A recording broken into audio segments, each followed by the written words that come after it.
In this video, you will create a navigation bar, both the regular and the drop-down type. So we're going to go ahead now and create a navigation bar to match our reference site. And in WordPress, this is done from the Appearance Menus command. So you're going to create a menu. It's called Main Menu, or call it what you will.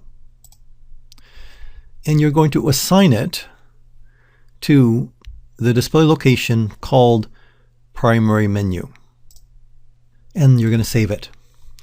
Now, a heads up that WordPress themes typically have multiple display locations. For instance, in Divi, this area here is the primary menu area, or the primary display location. This here is called the secondary menu up top.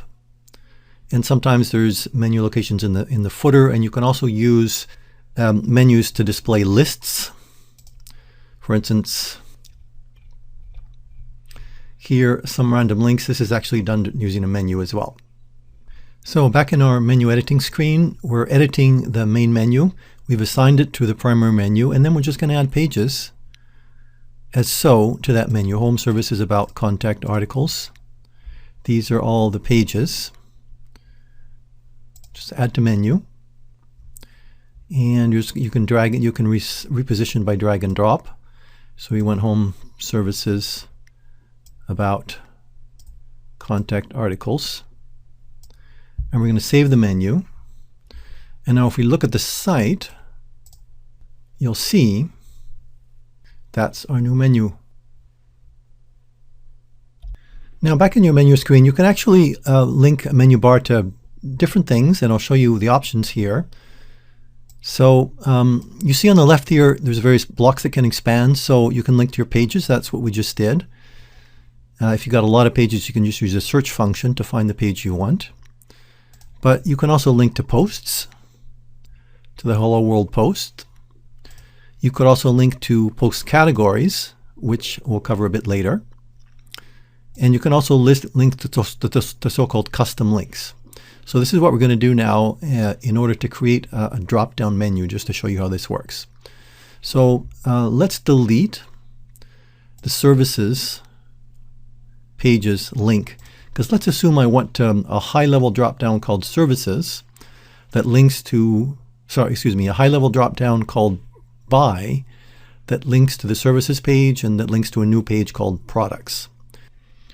So the way to do that is create this high-level link. We're going to call it by, and we could also, this could definitely link to an external site, but that wouldn't make a lot of sense. Instead, we're just going to link it to what's called a hash mark, which is an HTML symbol for a dead link, a link that doesn't do anything when you click it. And we're going to add to menu, and let's drag it up to where it belongs, directly after home. And then from the pages, let's add the services and say the sample page to that menu. And we're going to drag the services up directly below the by, and then we're going to pull it a little bit to the left so that it indents. Same thing for sample page. And we're going to save menu. And let's have a look at the site now. Okay, you see now the by is a drop down, then it goes to the services page and to the sample page. That's how you create a secondary, a drop down navigation. You can have multiple levels here as well. You just have to add more pages as subpages of services. Don't go wild on this, guys. Usually 2 levels is quite sufficient.